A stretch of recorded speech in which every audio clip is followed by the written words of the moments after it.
السلام علیکم لسنرز. آج میں ریڈ کرنے جا رہی ہوں کمپلیٹ ناول نا شکست دل نا شکست جاں، جو کہ تحریر ہے افشاں فریدی کی. ناول شروع کرنے سے پہلے پلیز میرے چینل کو سبسکرائب کریں، بیل آئیکن کو پریس کریں تاکہ آپ کو ہر نئے آنے والے ناول کی اپڈیٹ ملتی رہے. ساتھ ہی ویڈیو کو لائک کریں اور کمنٹ میں بھی ضرور لکھ کر بتایا کریں کہ آپ کو ناول کیسے لگ رہے ہیں. چلیے شروع کرتے ہیں. لا حول ولا قوت. یار یہ اپنے شعیب صاحب بھی کس قدر بور آدمی ہیں. دل بھر کر اولڈ فیشن خواتین جمع کیے جا رہے ہیں. کچھ معلوم ہے تمہیں؟ منصور ایم ڈی کے کیبن سے باہر آتے ہوئے قدر بلند آواز میں بولا. اس نے نظر اٹھا کر بس ایک لمحے کے لیے اسے دیکھا. وہ حسب معمول اپنی خوش لباسی اور خوش ذوقی کا کھلا ثبوت فراہم کرتے. ظفر کی ٹیبل پر آ ٹکا تھا. خیریت، تمہیں کون سا نادر نمونہ نظر آ گیا اندر؟ ظفر کو خود بت لگی ہوئی تھی. پین ایک طرف رکھتے وہ کرسی گھسکا کر قریب آ گیا. کیا نادر نمونہ کسے کہا تم نے ظفر؟ نائلہ اسی لمحے اپنا پر جھلاتی ڈرافٹنگ سیل میں داخل ہوئی تھی. ایم ڈی کے کمرے میں ہونے والی سلیکشن کا اسے بھی علم تھا، لہٰذا باقاعدہ آنکھیں نکال کر ظفر کو گھرکا. تمہیں نہیں کہا بے فکر رہو. منصور نے بیچ میں پڑھ کر طویل ہو جانے والی بحث کو روکا اور اپنا تبصرہ سب کے گوش گزار کرنے لگا. عمریں دیکھو تو 30-32 سے کم نہیں ہیں. اس پر اللہ میاں کے بنائے نقشے اور ان کے اپنے ہاتھوں سے کی ہوئی ڈینٹنگ پینٹنگ لامال فیض. ایسی سیکرٹری رکھنے سے تو بہتر ہے کہ انسان اپنے تمام سٹاف کو تختہ دار پر لٹکا دے. ظفر کو کندھے سے پکڑ کر کھڑا کرنے کے بعد وہ اب اس کی چیئر پر براجمان ہو چکا تھا. فضول مت ہانکا کرو، تمہیں شعیب صاحب کی چوائس پر خواہ مخواہ اعتراض رہتا ہے. اس نے کافی دیر بعد گفتگو میں حصہ لیا. نائلہ مسکراتی آنکھوں سے تاکید کرتی اس کی ٹیبل پر آ ٹکی تو اس نے اپنی اسکیچ بک بند کر دی. خیر اب ایسا بھی نہیں. تمہاری سلیکشن کے بعد تو میں نے واقعی ان کی شان میں قصیدہ پڑھا تھا، لیکن اب لگتا ہے انہیں کمزور بصارت کا عارضہ لاحق ہو چکا ہے. اس نے ہنستے ہوئے آنکھوں ہی آنکھوں میں نائلہ کی طرف اشارہ کیا، جس پر وہ حسب توقع بھنا گئی. اب پر زور دیا تھا جس سے مقصد نائلہ کی طرف اشارہ کرنا تھا. تم تو جیسے بڑے گلفام ہونا، دوسروں پر اس قدر بے رحمی سے تبصرہ کرتے وقت کبھی خود کو آئینے میں دیکھ لیا کرو. حد کرتی ہو تم بھی نائلہ. اب اس نے تمہیں تو کچھ نہیں کہا. ان دونوں کو مورچہ بند دیکھ کر اسے کہنا ہی پڑا. انفیکٹ یہ جیلس ہو گئی ہے زخرف. آخر منصور نے تمہاری تعریف جو کر دی ہے. ظفر نے بیچ میں ٹپک کر جلتی پر تیل ڈالا. اس نے سر پیٹ لیا. اب نائلہ سے نبٹنا مشکل تھا. ظفر کو تو بے بھوکی پڑی کے علاوہ. آئندہ یاد رکھنا مسٹر ظفر، میں اس قسم کا مذاق بالکل برداشت نہیں کرتی. زخرف میری بھی کولیگ ہے، دوست ہے. میں تو خود اس کی اسمارٹنس اور خوبصورتی کی معترف ہوں، بلکہ میں نے تو اسے کتنی بار مشورے بھی دیے. ظفر کو کھل کر سنانے کے بعد اب وہ پرسکون لہجے میں کہتے اسے دیکھ کر مسکرائی. کیسے مشورے؟ منصور اب سیدھا ہو بیٹھا. یہی کہ زخرف کو ماڈلنگ کرنی چاہیے. بلکہ منصور، کیا تم میرے ساتھ چل سکتے ہو؟ مان ووٹ کھڑی ہوئی تھی. منصور کو پکارنا تو نائلہ کی بات ادھوری رہ گئی تھی. کہاں جانا ہے؟ مسز عزیز سے کانٹریکٹ کے لیے جانا ہے. آسائش اور پکاسو تک چلو. مجھے راٹ آئرن فرنیچر اور ڈیکور دیکھنا ہے. اپنی اسکیچ بک اور دوسرا ضروری سامان اٹھاتے اس نے عجلت میں کہا. تم نے پیپر ورک کر لیا ہے کیا؟ منصور نے پوچھا. ظفر اتنی دیر میں نائلہ کے رویے کی گرد جھاڑ چکا تھا. اور پلیز ظفر، اگر ایم ڈی میرا پوچھیں تو بتا دینا، مجھے ذرا جلدی ہے. شولڈر بیگ کندھے پر لٹکائے اس نے کہا. کون سی نئی بات ہے؟ تمہیں تو اکثر ہی جلدی ہوتی ہے. شعیب صاحب کے کمرے میں جانے سے تم اتنا بدکتی کیوں ہو؟ بھئی ملا جلا کرو، اس سے پی آر بڑھتی ہے. شاید تمہاری انہی حرکتوں کی وجہ سے تمہارا 2 سال سے انکریمنٹ بھی نہیں ہوا. ظفر کی ہمدردی اس وقت اسے سخت بری لگی تھی، مگر ماں سوائے مسکراہٹ کوئی چارہ نہ تھا. تمہاری نصیحت کا شکریہ ظفر، کبھی موقع ملا تو عمل کروں گی. فی الحال چلتی ہوں. چلو منصور کی طرف پلٹتے ہوئے اس نے پکارا تو وہ کہتے ساتھ ہو لیا. لفٹ آج خراب تھی، اس لیے دونوں کو سیڑھیاں اترنی پڑی. ویسے ظفر ٹھیک ہی کہتا ہے.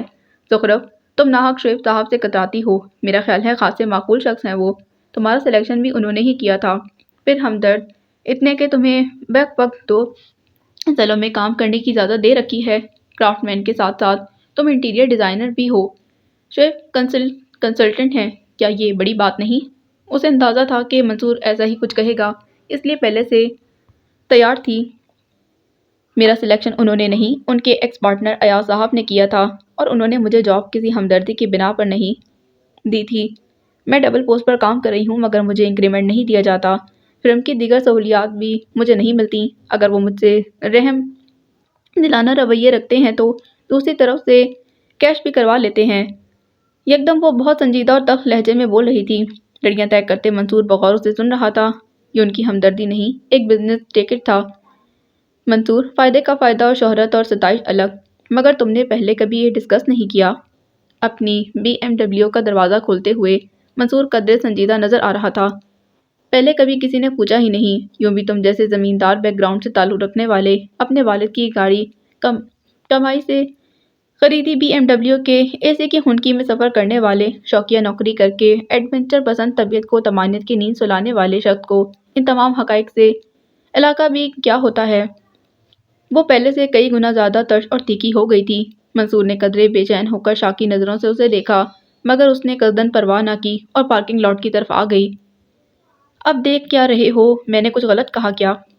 نہیں، بس تمہاری ان سرمئی آنکھوں سے نکلتی غصے کی چنگاریاں دیکھ رہا تھا۔ ویسے ایک بات کہوں سخرو، تمہاری اس گلابی رنگت میں تیکھا پن جذب ہو کر عجیب ہی بہار دکھاتا ہے۔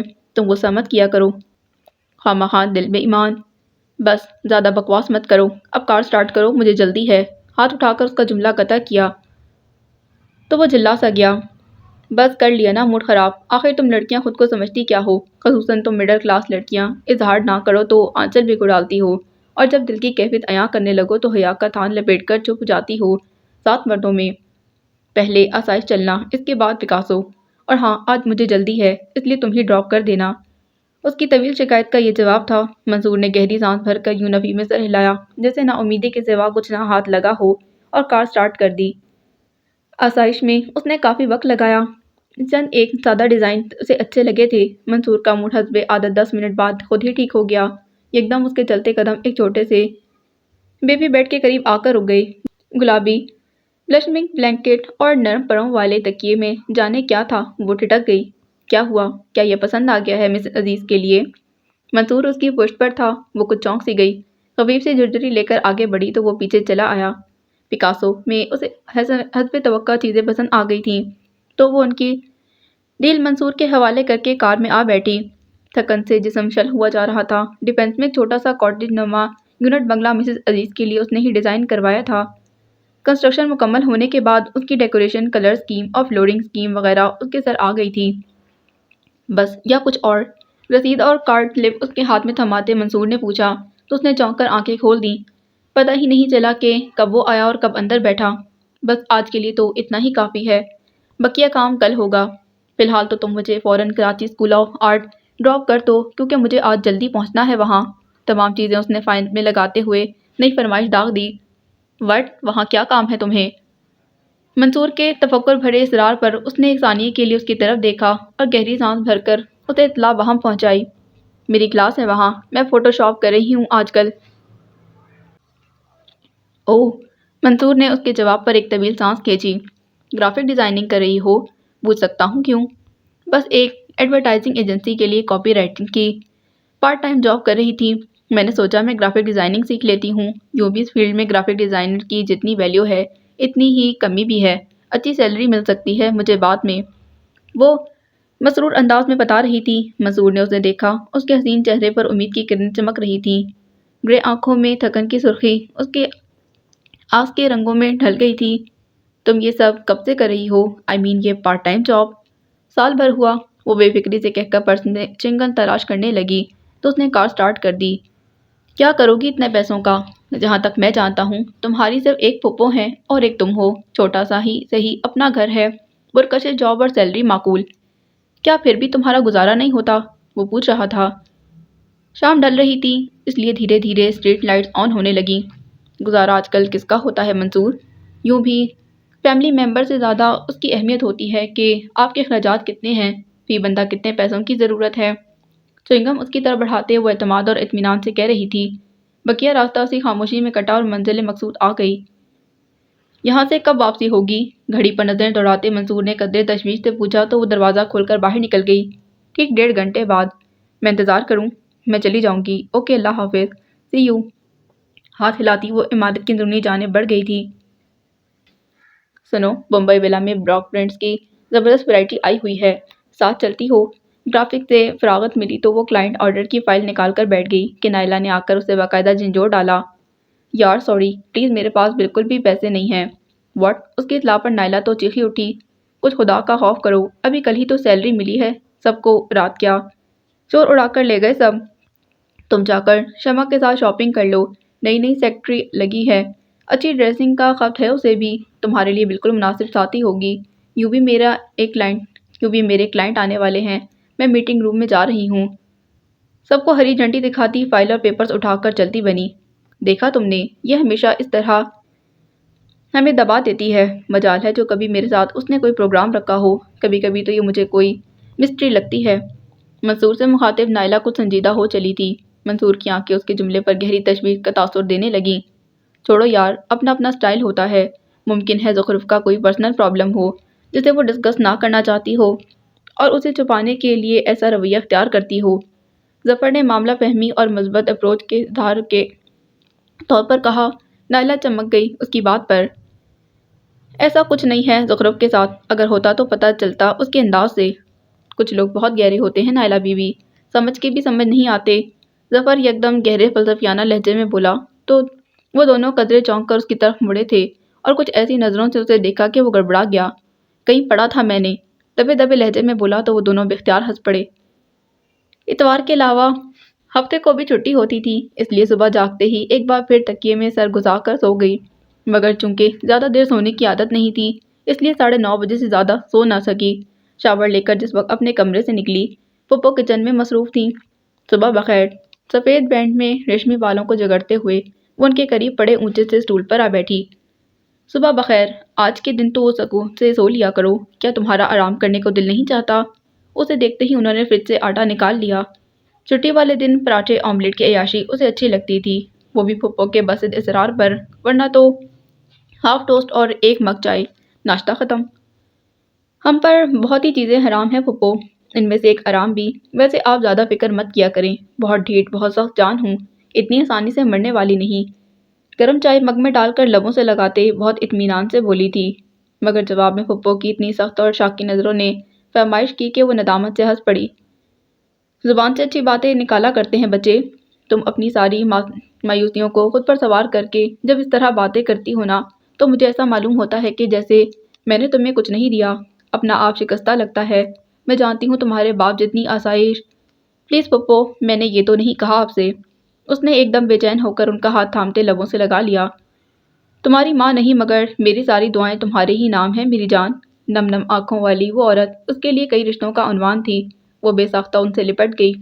میں جانتی ہوں، مجھے معلوم ہے، آپ کی محبت اور منت پر کوئی شک نہیں، اللہ تعالیٰ سے بھی کوئی شکوہ کوئی شکایت نہیں، بس یہ بات ہے کہ یہ زبان ہے نا، اکثر شیطان کے بہکاوے میں آ کر الٹا سیدھا بک دیتی ہے۔ آئی ایم سوری، اب ایسا کچھ نہیں کہوں گی، جو چوٹ کی سزا وہ میری۔ ان سے الگ ہوتے ہوئے اس نے دونوں کان پکڑ لیے تو پھپھو کے ہونٹوں پر آسودہ سی مسکراہٹ ٹھہر گئی۔ گرم گرم پراٹھے کو پھونکے مار مار کر کھاتے اسے بہت مزہ آ رہا تھا۔ یہ ماحول، یہ منظر بھی کتنا دل فریب اور خوشگوار تھا، مگر کہیں ایک ادھورا پن تھا۔ کیا تھا وہ؟ اس کے گلے میں کچھ اٹکنے لگا، اگلا نوالا پھنس گیا گلے میں۔ آپ بھی لینا پھپھو۔ اسے مزید ناشتہ کرنا دوبر ہو گیا تھا۔ آنکھوں میں آئی نمی کو صاف کرتے اس نے پھپھو سے اصرار کیا تو انہوں نے انکار کر دیا۔ نہیں، بس صبح جلدی ناشتہ کر لیا تھا، اب تو کھانے کی تیاری کروں گی۔ مزید ایک اور چائے کا مگ اسے پکڑاتے انہوں نے کہا تو اسے بامشکل بقیہ ناشتہ گلے سے اتارنا پڑا۔ اتنی جلدی کیا ہے، میرے ساتھ چل کر بیٹھیں، تھوڑی دیر گپے لگائیں گے، پھر میں چلی جاؤں گی تو کر لیجیے گا بقیہ کام۔ انہیں شانوں سے تھام کر اس نے باہر نکلنا چاہا تو انہوں نے روک دیا۔ نہیں بیٹا، آج ہینا اور ہما آ رہی ہیں، بچوں کی چھٹی ہوتی ہے نا، اس لیے کھانا یہیں کھائیں گی دوپہر کا۔ اب تم جانو، بیٹیاں ماں کے گھر آتی کس لیے ہیں؟ آرام کے لیے نا، اس لیے کام پہلے مکمل کرنا چاہتی ہوں، نہیں تو دونوں آ کر لگ جاتی ہیں میرے ساتھ۔ وہ اسے محبت سے منع کرتے ہوئے انتہائی ممتا بھرے لہجے میں اپنی بیٹیوں کا ذکر کر رہی تھی۔ اس کی آنکھوں میں یکدم مرچیں لگنے لگیں۔ اوہ ہاں، آج تو ہفتہ ہے، بچوں کی چھٹی ہوگی۔ بہت کچھ چھپانے کے لیے وہ مگ رکھنے کے بہانے پھپھو کی طرف سے رخ موڑ گئی اور جب پلٹی تو خود پر قابو پا چکی تھی۔ پھپھو، سحر ہاؤس سے کوئی فون آیا میرے لیے؟ ہونٹ چباتے ہوئے نیچے نظر کیے وہ ان سے نگاہیں چراتے پوچھ رہی تھی۔ پھپھو کے لبوں سے ایک آہ نکل گئی۔ آج تک کبھی آیا ہے جو پوچھتی ہو؟ مگر آج تو 4 تاریخ ہو گئی ہے، اصولاً تو اور بھی بہت کچھ ہونا چاہیے بچے، مگر جب کوئی تن ڈھانپنے والا لباس ہی چھین لے تو اسے سر چھپانے والی اوڑھنے کی کیا امید؟ ان کے رنجیدہ لہجے سے مترشح مایوسی اور نا امیدی اس کی رگ رگ میں سرایت کرنے لگی تھی۔ بہت تڑپتی ہوئی نظروں سے اس نے انہیں دیکھا تو ان کی محبت بھری باہیں اس کے لیے فراخ ہو گئیں۔ سسکیاں آپ ہی آپ اس کے اندر ٹوٹنے لگی تھیں۔ محشر برپا کرنے لگی تو وہ شکستگی اور آزردگی کے احساس سے چور چور ہو کر رو پڑی۔ صبر میری جان، صبر، ایسے نہیں روتے۔ کیسے کروں صبر پھپھو، میرے دل میں جیسے رگیں ٹوٹنے لگتی ہیں، یہ اذیت ناقابل برداشت ہے۔ ان کے ضعیف شانے اس کے آنسوؤں سے تیزی سے بھیگ رہے تھے اور وہ اسے چپ کرانے کی تمام حربے چھوڑ کر بس اسے تبکے دیے جا رہی تھیں، کیونکہ اس امر سے واقف تھیں کہ ان کا کوئی بھی لفظ، کوئی بھی تسلی اسے اس دکھ سے، اس غم سے نجات نہیں دے سکتی جس نے اس کے حسین وجود میں میخیں گاڑ رکھی تھیں۔ سحر ہاؤس کا نمبر کوئی تیسرے بار ڈائل کرنے کے بعد بھی جب انگیج کی ٹون سنائی دی تو اس کے اندر ہیجان خیز جلال پیدا ہونے لگا۔ ہفتہ اور اتوار کے بعد آج پیر کا تیسرا دن تھا۔ اس کی مایوسی آخری حد کو چھونے لگی۔ ڈرافٹنگ سیل اس وقت لنچ آور کے باعث خالی پڑا تھا، سو 1 بج چکا تھا، مگر اس کا لنچ کرنے کو مطلب دل نہیں چاہ رہا تھا۔ سفید کلف لگے سوٹ پر سرخ کاٹن کا دوپٹہ لیے اس کے چہرے پر کرب، دکھ، نا امیدی اور پسپائی جیسے احساسات کچھ اس طرح چھائے ہوئے تھے کہ دروازے سے اندر آتا منصور ایک لمحے کو رک گیا تھا۔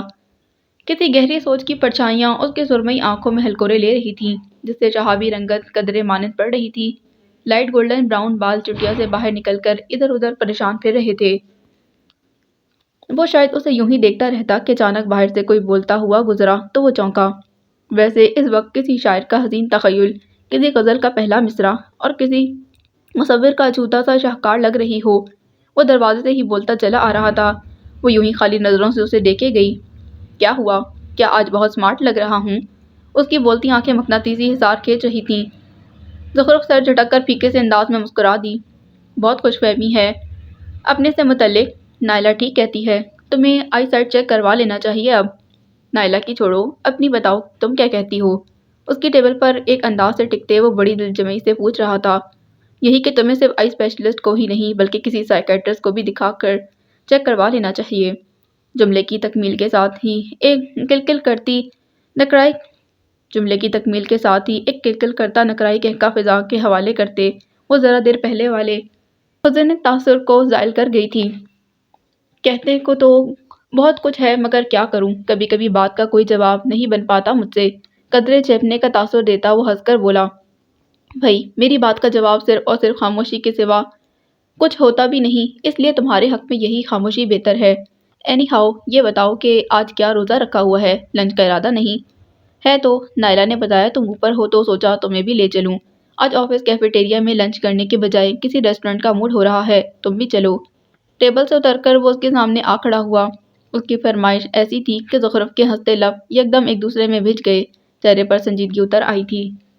سوری، میں یہ لگژریز افورڈ نہیں کر سکتی۔ میں آفر کر رہا ہوں زخرف، تم میری مہمان ہوگی۔ اس کے لہجے میں تلخی بھری حیرت در آئی تھی۔ اس کے باوجود میری طرف سے انکار ہے، وہ صاف لہجے میں کہہ کر اٹھ کھڑی ہوئی اور ڈیزائننگ سیل کی طرف جانے کا قصد کرتے ہوئے آگے بڑھی تو منصور نے روک لیا۔ کچھ مصروف ہو تو میں انتظار کر سکتا ہوں۔ پلیز منصور اتنا اصرار مت کیا کرو، تم جانتے ہو نا کہ میرے معاشی حالات عیاشیوں کے متحمل نہیں ہو سکتے۔ یہ کچھ لو اور کچھ دو کا زمانہ ہے، اس لیے میں کسی کا احسان نہیں لینا چاہتی۔ تم بھی۔ میں نے کبھی ایسا کہا تو نہیں زخرف، وہ شدید دھچکے سے دوچار تھا۔ تمہارے کہنے نہ کہنے سے کیا ہوتا ہے منصور، مجھے خود یہ سب اچھا نہیں لگتا۔ فضول باتیں مت کیا کرو زخرف، ہم دوست ہیں۔ اور دوستوں میں تو ایسا چلتا ہے۔ منصور اس کی سوچ پر دل بھر کر حیرانی کا اظہار کر رہا تھا۔ وہ یوں ہی ہنس دی۔ میرے نزدیک دوستی بھی برابر والوں میں ہی جچتی ہے، ورنہ تو اسی طرح فاصلے جنم لیتے ہیں جو دھیرے دھیرے رشتے کی ڈور کو کاٹنے لگ جاتے ہیں۔ جانے اس کے لہجے میں کیا تھا، کچھ گہرائی، کچھ کھو دینے کا ملال، یا شاید کسی ناخوشگوار تجربے کا دکھ۔ منصور جھلس گیا تھا۔ ایک تو یہ تمہاری مڈل کلاس کمپلیکس فضول۔ تیکھی نظروں سے اسے دیکھا تو وہ اس کی بڑبڑاہٹ پر قطعاً برا مانے بغیر بولی۔ ویسے بھی آج تو مجھے بہت اہم کام سے کہیں جانا ہے، میرا رکنا تو یوں بھی ناممکن تھا، پلیز مائنڈ مت کرنا، بلکہ ہو سکے تو میرے مسئلے کو سمجھنے کی کوشش کرنا، بلکہ ایسا بھی نہ کرو، تمہارے حق میں زیادہ بہتر ہوگا۔ ٹھہرے ہوئے لہجے میں سنجیدگی سے کہتی وہ متوازن قدم اٹھاتی باہر نکل آئی۔ ڈیزائننگ سیل میں اس کے لیے کچھ کام پڑا ہوا تھا، اسے نپٹاتے ہوئے بھی ایک ہی خیال ذہن میں گردش کر رہا تھا، سہر ہاؤس جانا ہے۔ آج 6 تاریخ ہو چکی تھی، یوں محسوس ہو رہا تھا جیسے پورے وجود کو شدید پیاس نے اپنے شکنجے میں جکڑ رکھا ہو۔ اسے سیراب ہونا تھا، سہر ہاؤس جانا تھا۔ آج تمہارا برتھ ڈے ہے تو ایسے منہ لٹکا کر کیوں بیٹھے ہو؟ ہمیں دیکھو، یہ دن کس ہمت سے جھیلتے، بلکہ تمہارے ساتھ اسے سیلیبریٹ بھی کرتے ہیں۔ زویا نے کوئی تیسری بار کمرے میں جھانکا۔ منصور اسی طرح آف موڈ میں راکنگ چیئر پر جھولتا نظر آیا تو وہ اندر آ گئی۔ تو مت کرو سیلیبریٹ، کس نے اصرار کیا ہے؟ خاصے جلے بھنے لہجے میں جواب آیا۔ خیریت تو ہے؟ آفس میں کسی سے جھگڑا کر آئے ہو جو یوں شکل بنا رکھی ہے؟ ممی کو فکر لاحق ہو رہی تھی۔ اکلوتا بیٹا اپنی زندگی کے اہم دن پر اداس الو کی طرح کیوں بیٹھا ہے؟ فکر تو اسے بھی ہو رہی تھی۔ منصور اکلوتا تھا، اس لیے اس کی چاہ بھی تھی اور لاڈ بھی۔ آپ کچھ بولو گی بھی یا یوں ہی گوتم بدھ کی یاد تازہ کرتے رہو گے؟ تم نے وعدہ کیا تھا آج مجھے کہیں ڈنر پر لے جاؤ گے، یاد ہے؟ یا آج کسی کے ساتھ لنچ کرتے ہوئے یہ وعدہ ٹیشو پیپر میں لپیٹ کر ڈسٹ بن میں پھینک آئے ہو؟ آنکھوں کو شوخی سے جنبش دیتے کسی پر بطور خاص زور دیا گیا تو وہ ٹھٹکا۔ کیا مطلب؟ مطلب یہ کہ ڈیئر برادر، آج کل آپ اپنی کولیگ مس زخرف کے ساتھ کچھ زیادہ ہی نظر آنے لگے ہیں۔ سچ مچ بتاؤ، فیلڈ ورک پر نکلتے ہو یا کوئی اور چکر ہے؟ نیل فائلر اس کے کندھے پر چبوتے ہوئے اس نے بڑی دلچسپی سے سوال کیا۔ منصور بھننا گیا۔ فضول مت ہانکا کرو، آج میں کب اس کے ساتھ لنچ پر گیا؟ اس نے تو منع کر دیا تھا۔ اوہ! اس کے کہنے پر ایک لمبا اوہ زویا کے لبوں سے نکلا۔ اپنی بے اختیاری اور زویا کے اوہ کی معنی خیزی پر وہ چلا سا گیا۔ تو اس کے لیے اتنا غصہ آ رہا ہے؟ ایک تو تم میل شاونسٹ، ذرا سے انکار پر جی جان سے تڑپ جاتے ہو۔ میڈم نے انکار کر دیا تو غصہ، اقرار کر لیا تو پھر ویلیو ہی ختم۔ آخر چاہتے کیا ہو تم لوگ؟ اچھے خاصے معمہ ہو، خاص طور پر اگر مڈل کلاس لڑکی اپنے سامنے تمہیں ٹکنے نہ دے تو بس جلال ہی جلال ٹپکنے لگتا ہے آنکھوں سے۔ ویسے اگر تم کہو تو میں فون کر کے بلا لوں اسے، بلیو می مجھے انکار نہیں کرے گی۔ اپنی ہی لے میں بولتے بولتے وہ اس کی طرف جھک کر شرارت سے اجازت طلب کرنے لگی تو منصور کے لبوں پر دبا ہوا تبسم مچل گیا۔ اس کے شولڈر کٹ بال کھینچ کر بولا، بہت فضول بولتی ہو تم، کبھی کبھی تھوڑی سی خاموشی بھی اختیار کر لیا کرو۔ جو حکم سرکار کا، مگر اس وقت بالخصوص آج کے دن ایک شرط پر تمہاری بات مانوں گی کہ اپنا وعدہ پورا کرو۔ سچ، تمہارے ساتھ آؤٹنگ پر گئے مجھے پورے 6 دن ہو گئے ہیں۔ آنکھیں پھیلا کر اس نے یوں انگلیوں پر گنتی کی کہ منصور کو ہنسی آ گئی۔ Thank God. چلو برتھ ڈے بیبی، تم ممی کے پاس بیٹھو، میں تیار ہو کر آتی ہوں 5 منٹ میں۔ اس نے کھینچ کر اٹھایا تو وہ موڈ کو خوشگوار بناتا اٹھ گیا۔ تھوڑی بہت ڈرائیو کا پروگرام تھا اس کا، مگر زویا نے ٹوک دیا۔ ڈرائیو پر پھر کبھی سہی، پلیز میرے اچھے بھائی، مجھے اپنی فرینڈ کے بھتیجے کی ایکسیلنس پارٹی میں جانا ہے، مجھے ذرا فیز 5 کی طرف ڈراپ کر دو۔ پچھلی سیٹ سے گفٹ اٹھاتے اس نے عاجزی سے کہا تو منصور بادلے نخواستہ اس کے اصرار پر ہار گیا۔ وہ بھی پوری طرح تیاری سے نکلی تھی، وہاں پہنچتے ہی اسے بھی گھسیٹا۔ نہیں بھائی، میں تھک گیا ہوں، تمہیں ڈرائیور بھیج کر بلوا لوں گا، فی الحال تو صرف گھر جانے کو دل کر رہا ہے۔ چلے جانا یار، پلیز تھوڑی دیر کے لیے تو آؤ۔ شونی کو پتہ چلا کہ باہر سے ہی چلے گئے تو بہت خفا ہوگی مجھ پر۔ تمہیں تو معلوم ہے کہ میری فرینڈ کتنی ویل مینرڈ ہیں۔ اصرار کرتے کرتے گردن اکڑائی تو اس نے جانے کیا سوچ کر اس بات میں سر ہلا دیا اور باہر نکل کر کار لاک کرنے لگا۔ زویا کے چہرے پر یکدم مسرت کے سائے لہرا گئے۔ شونی سے اسے ملوانے کا خاص مقصد لے کر تو وہ یہاں آئی تھی، ویسے آنے کو کہتی تو ہرگز نہ آتا۔ وہ دونوں اندر آئے تو روشنیوں کا ایک جہان نظر آیا۔ برقی روشنیوں کے دھواں غبار میں لپٹا لان بہت اچھی طرح سے ڈیکوریٹ کیا گیا تھا۔ زویا کسی سے باتوں میں مصروف ہو گئی تو وہ اجازت لینے لگا۔ سبھی مصر تھے کہ وہ نہ جانے مگر اسے تھکن ہو رہی تھی، اس لیے معذرت کرتا باہر کی جانب چل دیا۔ ڈھیروں لوگوں میں جگہ بناتا بیرونی دروازے کی طرف قدم بڑھا رہا تھا کہ نظر ایک طرف گئی تو جیسے ٹھٹک سی گئی۔ الیکٹرک اور ٹرکوائز بلو کنٹراسٹ والی چائنا سلک کی چنری کے ساتھ پلین ٹراؤزر، بلو سوٹ میں ملبوس، کانوں میں سفید موتیوں کے آویزے پہنے، کھلے بالوں کو شانوں پر پھیلائے وہ اس محفل میں اپنے میک اپ سے بے نیاز چہرے کے باعث بہت سادہ مگر بے حد حسین لگ رہی تھی۔ زخرف اور یہاں؟ اسے جیسے شوق سا لگا۔ ابھی وہ حیرت کے جھٹکے سے نکلا ہی تھا کہ یکدم کوئی اس کے سامنے آ گیا اور وہ اوجھل ہو گئی۔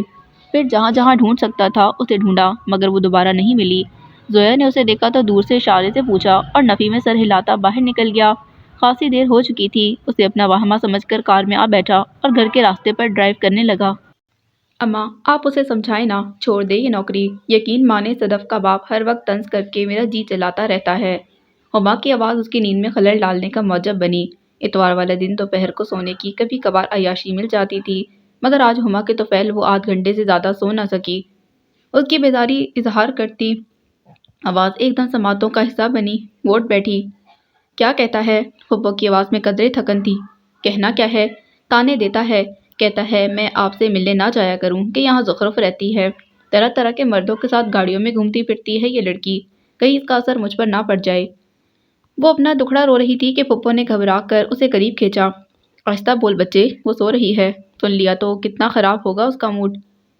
اور جو میرا گھر خراب ہو رہا ہے، آپ اسے سمجھاتی کیوں نہیں؟ ہما تڑک گئی تھی۔ کیا سمجھاؤں اسے؟ نوکری کرتی ہے، اس کا کام ہی ایسا ہے، گھروں کے نقشے بناتی اور گھر سجاتی ہے، اسے اچھا کام بھلا کیا ہوگا؟ پھپھو کے لہجے میں اس کے لیے پیار اور ستائش تھی، مگر اندر بیٹھی اس کے ہونٹ آپس میں یوں بھیج گئے تھے جیسے ہما نے اسے ادھیڑ ڈالا ہو۔ بس جب بھی یہ بات کروں وہ کہتا ہے جو لڑکی اپنا گھر نہ بنا سکی وہ کسی اور کا کیا بنائے گی؟ پھر گھر بنانے کی حد تک تو ٹھیک ہے، مگر یہ غیر مردوں کے ساتھ رات دن کا کام۔ بس ہما بچے بس، اب اپنے شوہر کی ذہنی غلاظت یہاں نہ پھینک۔ میں زخرف کو بہت اچھی طرح جانتی ہوں، اول تو وہ ایسا کرتی نہیں ہے، اور اگر کیا ہے تو بھی اس کی کوئی وجہ ہوگی، ہو سکتا ہے اس کی نوکری ایسی ہی ہو، تو چھوڑ کیوں نہیں دیتی یہ نوکری؟ خواہ ہمیں باتیں سنواتی ہے۔ اس روز ہنا کے دیور نے بھی اسے کہیں مٹر گشت کرتے دیکھ لیا تھا، بتا رہی تھی کہ دبے دبے لفظوں میں وہ بھی اسے سنا رہا تھا۔ تو بولنے والوں کی زبان کون روک سکتا ہے؟ آج تک دنیا نے کسی کو بخشا ہے؟ یوں بھی زخرف نوکری کس لیے کرتی ہے؟ تم بھی جانتی ہو، میں بھی، اپنی خوشی سے تو خون پسینہ ایک نہیں کر رہی وہ۔ پھپھو مضبوط ہموار لہجے میں اس کی وکالت کر رہی تھی، مگر ہما کی جرح بھی جاری تھی۔ تو آپ کو کیا لگتا ہے اتنی محنت شاقہ کے بعد وہ اپنے مقصد میں کامیاب ہو جائے گی؟ مل جائے گا اسے وہ سب کچھ جو انشاءاللہ اللہ مسبب الاسباب ہے۔ مجھے یقین ہے کہ ایک دن ایسا ضرور آئے گا جب باری تعالیٰ اس کی مشکل آسان کر دے گا۔ وہ کسی کی استطاعت سے زیادہ بوجھ نہیں ڈالتا اس پر، بہت یقین سے کہتے ان کا لہجہ دعائیہ اور آنکھیں نم تھیں۔ پتہ نہیں اماں، آپ اور وہ کس جہاں میں رہتی ہیں، ان تلوں میں تیل نہیں، لکھ لیں۔ ہما کا بے درد تبصرہ سن کر اس چھوٹے سے نیچی چھت والے کمرے میں بیٹھے بیٹھے اس کا دل یک بار کی شدت سے دھڑکا کہ وہ سمجھی جیسے اب سینہ چیر کر باہر نکل آئے گا۔ ارے مر جانیے، اچھا بول، وقت کا کوئی بھروسہ نہیں ہوتا، مت نکال منہ سے بدفعل۔ اپنے شوہر کو بھی سمجھا کہ پرائے جھگڑے میں اپنا دل لیر نہ کرے، فکر کرنی ہے تو اپنی اولاد کی کرے جس کا مستقبل اسے بنانا ہے، ناحق ایک معصوم لڑکی کی بددعا نہ لے۔ پھپھو نے یکدم بیٹھ کر کہا۔ ہما کا ہاتھ جھٹک کر غصے سے بولی تو وہ تلملا کر اٹھ گئی۔ خوب اماں، تو اب یہ بھتیجی آپ کو اپنی بیٹیوں سے زیادہ عزیز ہو گئی۔ کیسے منہ بھر کر آپ نے میرے شوہر کو کوسنے دے دیے، میری اولاد بھی گھسیٹ لائی بیچ میں۔ صحیح کہتا ہے، نہیں اس کا پیسہ منہ لگ گیا ہے۔ چپ بدزبان۔ یکدم پھپھو ایسے جلالی انداز میں گرجی کہ ہما کی تیز چلتی زبان کو بے اختیار بریک لگا، وہ جیسے ہل سی گئی تھی۔ پھپھو کی سرخ سرخ آنکھیں اسے بہت دکھ اور تعصب سے گھور رہی تھیں۔ اندر بیٹھی زخرف دہل کر کمرے سے باہر کی طرف نکلی، ننگے پیر ہی دوڑی چلی آئی۔ برآمدے میں ہما قدرے خجل سی کھڑی تھی اور سامنے موجود پھپھو کے سرخ پڑتے چہرے پر عالم طیش میں کئی رنگ اتر آئے تھے۔ آئندہ ایسے الفاظ اپنے منہ سے نکالے تو میرا مرا منہ دیکھنا، چلی جا یہاں سے، اور جا کر اپنے شوہر کا کلیجہ ٹھنڈا کر کہ دے آئی تو ایک تیز صرف تانا ماں کو، گھونپ آئی جگر میں خنجر۔ کہتے کہتے پھپھو کی آواز رند گئی تو ہما اور بے چین ہو کر ان کی طرف بڑھی۔ پلیز پھپھو، روئیں مت، ایسا نہ کریں۔ اس نے ان کے شانے پر بازو پھیلا کر انہیں خود سے لگا لیا۔ ہما کی شرمندگی اسے دیکھ کر یکدم غصے میں تبدیل ہو گئی۔ شرمناک نظروں سے اسے گھور کر پہلے تو پھپھو سے معذرت کی اور پھر اس کی طرف مڑی۔ اب رونے سے کیوں روکتی ہو زخرف بی بی؟ اس سارے فساد کی جڑ تو تم ہو، تم سدھر جاؤ تو بہت سوں کا یوں ہی بھلا ہو جائے۔ چلتی ہوں اماں، اب معاف کر دیجیے گا۔ کٹیلے لہجے میں اسے سناتی وہ آخری فکرے پر ہاتھ جوڑ کر ماتھے تک لے جا کر پھپھو سے یوں بولی جیسے جان چھڑائی ہو، اور تن پن کرتی بیرونی گیٹ کھول کر تیز قدموں سے باہر نکل گئی۔ پھپھو شاید اسے ہی دیکھ رہی تھیں، نہ روک سکیں نہ پکار سکیں، بے اختیار ہو کر بے بس سے سسکنے لگیں۔ اس کا دل ندامت سے ارک ارک ہو گیا۔ یہ سب سننا اور یہ سب سہنا بھی لکھا تھا قسمت میں۔ اس کے اندر یاسیس کے رنگ دور دور تک پھیلنے لگے۔ وہ پھپھو کے کندھے پر ہی سر رکھ کر آنکھوں میں اتری نمی اپنے اندر جذب کرنے لگی۔ منصور اس دن کے بعد سے کچھ زیادہ ہی مصروف ہو گیا تھا۔ اس سے بات بھی نہ ہوئی، اس لیے بھی ذہن تھکن محسوس کر رہا تھا۔ اس کی باتوں سے دل پر چھائی مایوسی کی کثافت دھل جاتی تھی، مگر وہ شاید کچھ خفا تھا۔ پورے ہفتے تو اسے لمحے بھر کی بھی فرصت نہ ملی۔ آج بھی کام تھا، مگر وہ تھوڑا وقت نکال کر اس کے پاس کیبن میں چلی آئی۔ وہ انٹرکام پر مصروف تھا۔ اشارے سے اسے بیٹھنے کے لیے کہا۔ وہ گہری سانس بھر کر اس کے مقابل کرسی پر ٹک گئی اور یوں ہی ادھر ادھر دیکھنے لگی۔ وہ آئے ہمارے گھر، خدا کی قدرت۔ خیریت؟ آج میرے غریب کیبن کی قسمت جگانے کا خیال کیسے آ گیا آپ کو؟ فارغ ہوتے ہی وہ اس کی طرف مڑا۔ وہ جھینپ گئی۔ طنز کر رہے ہو؟ بخدا میں تو واقعتاً دس بستہ شکر گزاری کا عملی ثبوت بھی پیش کرنے کا ارادہ رکھتا ہوں، بشرطے کہ آپ اجازت دیں۔ وہ غالباً اٹھنے کی نیت کے ساتھ کہہ رہا تھا۔ اسے بے ساختہ ہنسی آ گئی اور ہنستے ہوئے اپنے مخصوص انداز میں سر کو ہولے سے جھٹکتے ہوئے اس نے منصور کو اٹھنے سے منع کیا۔ منصور اپنی جگہ رک کر بلا ارادہ بغور اسے دیکھنے لگا۔ نگاہوں میں ستائش بھی تھی اور گہری معنویت بھی، جسے محسوس کر کے وہ قدرے سنجیدہ ہو گئی۔ اور سناؤ، آج کل کیا ہو رہا ہے؟ گہری نظروں کا ارتکاز توڑنے کی خاطر اس نے خواہ مخواہ سامنے رکھی فائلز ادھر ادھر کی، مگر منصور ہنوز اسی انداز میں بیٹھے ہوئے بولا، کچھ ایسا خاص نہیں، بس وہی 2+2=4۔ ان فیکٹ یہ فائنانس ڈائریکٹر کی جاب بھی بس بڑی عجیب سی ہوتی ہے، سارے کا سارا ہندسوں کا کھیل۔ عجب سا لہجہ تھا اس کا۔ زخرف بے چینی سے پہلو بدلنے لگی تو یکدم راکنگ چیئر گھسکا کر میز کے قریب لے آیا اور دونوں کوہنیاں شیشے کی چکنی سطح پر ٹکاتے اس کی طرف جھکا۔ نظریں سوالیہ تھیں۔ تم نے کبھی علم اور اعداد کو سمجھنے کی کوشش کی ہے؟ زخرف اس کا ایک ایک ہندسہ، ایک ایک ڈیجٹ اتنا قیمتی ہوتا ہے کہ ذرا سے جمع تفریق پر کایا پلٹ دیتا ہے۔ عدد چاہے طاق ہو یا جو، اسے بحث نہیں، اس کا نتیجہ ہمیشہ حاصل جمع تفریق سے ملتا ہے۔ وہ جانے کیا کہنا چاہ رہا تھا۔ زخرف نے کچھ نہ سمجھنے والے انداز میں اسے دیکھا تو وہ یکدم سیدھا ہو بیٹھا۔ دونوں کے درمیان کچھ دیر خاموشی رہی، جسے اس نے خود ہی توڑا۔ اینی وے، یہ بتاؤ مسز عزیز والا پروجیکٹ کہاں تک پہنچا؟ اگر مکمل ہو گیا تو ہم انہیں بل بھجوا دیں۔ وہ بات بدل گیا تھا۔ زخرف 20 ہزار سے باہر نکل آئی تھی۔ نہیں، ابھی مکمل نہیں ہوا، بس تھوڑا سا ڈیکور وغیرہ کا کام رہ گیا ہے۔ آج شام میں اسی لیے جا رہی ہوں، تمہیں ساتھ چلنا ہوگا۔ کل ان سے مل کر میں نے سب کچھ فائنلائز کر لیا ہے۔ اسے بتاتے اس نے فائل کے ڈھیر میں سے ان کی فائل نکال کر اس کے سامنے رکھی اور اس کی چائے کی آفر ٹالتے باہر نکل آئی۔ نہ جانے کیوں آج دل پر بہت پہلے سے بھی زیادہ بوجھ آن پڑا تھا۔ اپنے اسٹول پر آ کر بیٹھتے اس نے بورڈ پر لگے 1000 گز کے بنگلے کے اس نقشے کو غور سے دیکھا، جسے بنانے میں وہ پورا ہفتہ لگی رہی تھی، مگر اب بھی کلائنٹ مطمئن نہیں ہو رہا تھا۔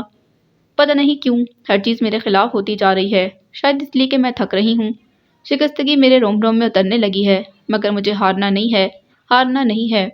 انگلیوں کی کنگھی سے بال سنوارتے اس نے خود سے کہا، اور پھر گہری سانس بھر کر دوبارہ نقشے پر جھک گئی، اور اس وقت تک نہ اٹھی جب تک نائلہ نے آ کر باقاعدہ شور نہیں مچا دیا۔ لنچ کا وقت ہو گیا تھا، وہ سب اوپر کینٹین جا رہے تھے۔ اس نے منصور کے کیبن کی طرف جھانکا، وہ غالباً اسی کا منتظر تھا، اور دیکھتے ہی اٹھ گیا۔ شام کو اپنے شیڈیول کے مطابق اسے منصور کے ساتھ مسز عزیز کے بنگلے پر جانا تھا۔ منصور جو ہی فارغ ہوا دونوں نکل آئے۔ کئی دنوں سے اس کے ذہن میں شونی کے فنکشن والا واقعہ ادھم مچا رہا تھا۔ اسے اکیلے پایا تو پوچھنے کا خیال آ گیا، زخرف، پچھلے اتوار تم کسی گیٹ ٹوگیدر میں گئی تھی، کسی شونی کو جانتی ہو جس کے بھتیجے کی ایکسیلنس پارٹی میں پچھلے ہفتے تم نے شرکت کی ہو؟ ڈرائیونگ کرتے ہوئے اس نے کنکھیوں سے اسے دیکھتے سوال کیا تو وہ کچھ چونک کر اس کی طرف دیکھنے لگی۔ سنجیدگی سے دریافت کیا، کیوں؟ تم کیوں پوچھ رہے ہو؟ سوال کے جواب میں سوال نہیں کرتے لڑکی، تم پہلے میری بات کا جواب دو۔ منصور کے لہجے میں ہلکی سی تفتیش تھی، اس لیے چہرے پر اترنے والے ناگواری کے تاثر کو روکنا محال ہو گیا۔ اندازہ تو منصور کو بھی ہو گیا تھا جب بھی معذرت خواہانہ لہجے میں بولا، آئی ایم سوری، تمہیں شاید میرا پرسنل ہونا برا لگا۔ نہیں، ایسی کوئی بات نہیں، ویسے تمہیں یقیناً مغالطہ ہوا ہوگا، میں پچھلے اتوار گھر پر ہی تھی۔ اینی وے، تم آج اپنی فائنل رپورٹ بنا لینا۔ موضوع بدلتے وہ مسز عزیز کے بل کے متعلق بات کرنے لگی تو منصور بھی اس طرف متوجہ ہو گیا، اور اسی دوران گھر بھی آ گیا۔ منصور آج پہلی مرتبہ اس کے ساتھ یہاں آیا تھا، اس لیے کچھ دیر تک تو اس کی صناعی اور آرائش اور ترتیب میں کھویا ہی رہا۔ فلورنگ سے لے کر الیکٹرک آؤٹ لیٹ تک ہر چیز بہت خوبصورت تھی۔ کلرز کی مکمل طور پر وائٹ تھی، جس کے ساتھ بلیک کا ہلکا پھلکا سا ٹچ تھا۔ انڈور پلانٹس کی بہتات اس سفید دودھیا ماحول کو اور بھی خوبصورت بنا رہی تھی۔ پردے، کشنز، کارپیٹ ہلکے گلابی، آسمانی، انگوری یا سفید رنگ کے تھے، جبکہ بلیک روڈ آئرن فرنیچر اس کے کنٹراسٹ میں بے حد بھلا لگ رہا تھا۔ اسٹیشن گلاس کے دروازے اور کھڑکیاں، ان سے نظر آتا چھوٹے سے لان کا سبزہ، سبھی کچھ دل فریب اور دل موہ لینے والا تھا۔ لگتا ہے بہت دل سے گرافٹنگ اور ڈیزائننگ کی ہے اس گھر کی۔ منصور بے اختیار پرستائش لہجے میں بولا، ویسے تمہارا کام کچھ عجیب سا نہیں ہے، گھر بناؤ سجاؤ مگر کسی اور کے حوالے کر دو۔ جانے اس کے فکرے میں کیا تھا کہ اس کا چہرہ ایک دم پھیکا پڑ گیا، پھر بھی مسکرا کر بولی، گھر بنانے اور سجانے کا ہنر عورت کو فطری طور پر میسر ہے، شاید اس لیے مجھے یہ کام اچھا لگتا ہے، خواہ آرکیٹیکٹ کی حیثیت سے گھر بناؤں یا ڈیزائنر کے طور پر گھر سجاؤں، یوں بھی یہ دونوں کام بہت محنت طلب ہیں۔ اس میں صرف دماغ ہی نہیں بلکہ دل بھی خرچ ہوتا ہے۔ غیر محسوس انداز میں وہ منصور کی طرف سے رخ موڑ گئی تھی اور سامنے رکھے اسٹیشن گلاس لیمپ کی چکنی سطح کو بلا ارادہ گھور رہی تھی۔ منصور ہنس پڑا، او ہو، تو گویا لکیروں کے ساتھ شغل کرتے شاعری بھی سیکھ لی ہے۔ شاعری دراصل ترتیب اور تناسب ہی ہے، خواہ لفظوں کا ہو یا رنگوں اور لکیروں کا۔ محترم منصور صاحب، ہمارا کام بھی لکیروں اور رنگوں کی ترتیب میں شاعری کرنا ہے، کیا سمجھے؟ وہ پھر خود کو سنبھال کر اس کی طرف پلٹ آئی۔ منصور نے محظوظ ہونے والے انداز میں سر ہلایا، ویسے ایک بات مجھے تھوڑی سٹرینج لگی، تم نے فلورنگ میں، وال کلر اسکیم میں، کرٹنز اور کشنز وغیرہ کے کلرز میں آخر بلیک اینڈ وائٹ پر ہی اتنا اسٹریس کیوں دیا ہے؟ کیا کوئی اور رنگ تمہیں جچتا نہیں؟ گھوم پھر کر ایک ایک چیز کا تنقیدی جائزہ لے کر سوال کیا۔ رنگ تو سبھی جچتے ہیں مگر سیاہ اور سفید وہ رنگ ہیں جن میں زندگی کی تلخ اور شیریں سچائی ہے۔ اس کی آنکھوں میں آنکھیں ڈالتے ہوئے اس نے جس انداز میں کہا، اس میں عجب طرح کی بے خودی تھی۔ محبت، نفرت، سکون، بے قراری، خوشی، غم، اچھا برا، تعلق، بے تعلقی، اضطراب، سکوت، غرض، ہر جذبہ چھپا ہے ان دو رنگوں میں۔ یہ حقیقت کی حقیقی تشریح کرتے ہیں منصور۔ کبھی غور کرو تو لگے گا جیسے زندگی کے کینوس پر مصور جہاں نے انہی دو رنگوں کے سٹروکس لگائے ہیں، کہیں سے گہرے کہیں سے ہلکے۔ کیا ایسا نہیں ہے؟ دھیرے دھیرے کہتے اس نے ایک دم سوال کر ڈالا۔ منصور مسکرا دیا۔ اس کا یہ روح، یہ قلندرانہ انداز، بے اختیارانہ لہجہ منصور کو اپنی طرف ایک خاص زاویے سے متوجہ کر گیا۔ اس کے چہرے پر کچھ سمجھ لینے والا تاثر تھا، کچھ جان لینے والی کیفیت۔ رنگوں کی یہ ہارمنی مجھے بہت اپیل کرتی ہے۔ جانتے ہو منصور، جب بھی میں نے تصور میں اپنا گھر سجایا وہ بالکل ایسا ہی تھا، ایسا ہی پرسکون، ایسا ہی آنکھوں میں ٹھنڈک بھر دینے والا۔ خواب اس کی آنکھوں میں ستارے بن کر بکھرے تھے۔ وہ کچھ دیر کے لیے خود میں کھو گئی تھی۔ یکلخت احساس ہوا کہ کیا اور کسے کہہ رہی ہے، تو جیسے چونک اٹھی، ماتھے پر یکدم ننھی ننھی بوندیں ابھرنے لگیں۔ اور مجھے یقین ہے کہ تمہارا گھر ایسا ہی ہوگا زخرف، بلکہ اس سے بھی حسین۔ منصور گہری نظریں اس پر مرکوز کیے بہت گمبھیر لہجے میں بولا۔ اس نے یوں ہی نظر اٹھا کر اسے دیکھا اور ایک پس مردہ سی مسکراہٹ اس کے لبوں پر بکھر گئی تھی۔ اس شام گھر میں داخل ہوتے ہی ہنا کے بچے برآمدے میں کھیلتے نظر آ گئے تھے۔ وہ گہری سانس بھرتی چپ چاپ کمرے میں چلی گئی۔ ہنا کے تیور عموماً ہما سے مختلف نہیں ہوتے تھے، تاہم ہما کے مقابلے میں اسے تھوڑی بہت مروت برتنی آتی تھی۔ بچے کھیل میں مصروف تھے، ورنہ اس کی آمد کی اطلاع اندر پہنچانے میں دیر نہ کرتے۔ میں مانتی ہوں اماں، ہما نے غلطی کی اور یقین کریں بہت پچھتا بھی رہی ہے۔ وہ آئی تھی میرے پاس، شرمندہ تھی، مگر آپ نے بھی تو حد کر دی، بھتیجے کے مقابلے میں اپنی بیٹی کو بالکل ہی دھتکار دیا۔ ہنا کی حمایتی گفتگو سن کر وہ وہیں بستر پر ٹک گئی۔ باہر جانا مزید اختلافات کو دعوت دینے کے مترادف تھا۔ حالانکہ اس وقت شاور لینے کی سخت خواہش تھی، مگر کمرے کے باہر بنے باتھ روم کی طرف نہ جا سکی۔ میں نے کہاں دھتکارا، وہ خود ہی گئی ہے ناراض ہو کر۔ زخرف میری بھتیجی ہے، میرا خون ہے، اس کی بھی کوئی عزت ہے۔ پھر جسے میں نے مان دیا اسے کمتر سمجھنے کا تمہیں کس نے حق دیا؟ پھپھو کے تھکے تھکے لہجے میں دکھ اور بے بسی کے ساتھ ساتھ غصہ بھی تھا۔ چلیے ٹھیک ہے، مگر آپ بھی تو اسے سمجھائیں نا، ہنا مصالحتی لہجے میں بولی۔ کیوں غیر مردوں کے ساتھ پھرتی ہے؟ کام کرنا ہے تو یوں بھی کیا جا سکتا ہے۔ کوئی غیر مردوں کے ساتھ نہیں پھرتی، بتایا ہے اس نے مجھے، وہ اس کے آفس کا آدمی ہے، دونوں کے کام کی نوعیت ہی ایسی ہے، انہیں ساتھ پھرنا پڑتا ہے۔ زخرف کی باتوں سے اندازہ ہوتا ہے کہ وہ اچھا شریف انسان ہے، خدا کرے اس کا ہاتھ تھامنے کو تیار ہو جائے۔ جب سر پر چھت نہ رہے تو انسان کو دیوار کے سامنے ہی بیٹھنا پڑتا ہے۔ وہ خلوص اور دلگیری سے کہہ رہی تھی۔ ہنا متاثر ہو کر خاموش رہ گئی اور اندر بیٹھی زخرف کے اندر دھیرے دھیرے سے آنسوؤں کی بارش ہونے لگی تھی۔ سب کچھ جیسے زیر آب آ گیا۔ کبھی لوگ اس کے لیے اس طرح ترہم آمیز انداز میں سوچیں گے، اس نے سوچا بھی نہ تھا۔ یہ صورتحال اتنی تکلیف دہ تھی کہ کتنی ہی گھڑیاں اسے لب بھیج کر اپنے اندر کی سسکیوں کا گلا گھونٹنا پڑا۔ کچھ دن یوں ہی گزر گئے۔ مسز عزیز والا پروجیکٹ ختم ہوا تو اس نے سکون کا سانس لیا۔ جتنی تعریف اور توصیف ملی اس سے تھکن مزید زائل ہو گئی۔ البتہ گھر پر پھپھو کی خاموشی اور پریشانی اسے احساس جرم میں مبتلا کیے دے رہی تھی۔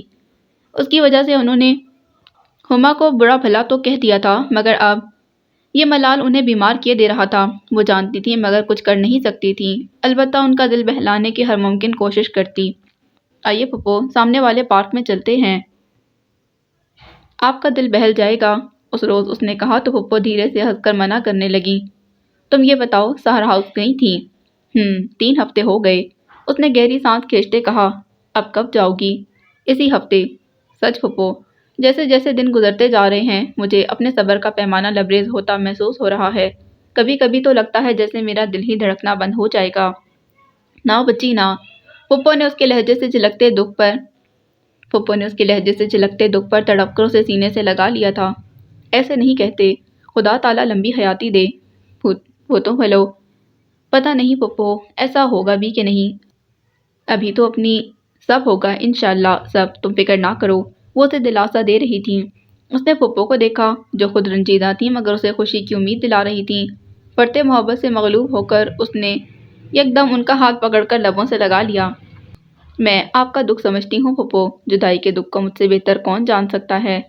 جانے کیا کیا سوچتے ہوئے اس نے آنکھیں موند لی تھیں اور ان کے بالوں میں گردش کرتی پھپھو کی انگلیاں کبھی رکتی کبھی چلتی ان کی سوچ کے اتار چڑھاؤ کا احساس دلا رہی تھیں۔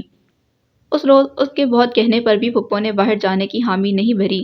رات تک انہیں دھیرے دھیرے بخار آ چکا تھا مگر صبح اسے جاتے ہوئے انہوں نے بتایا نہیں۔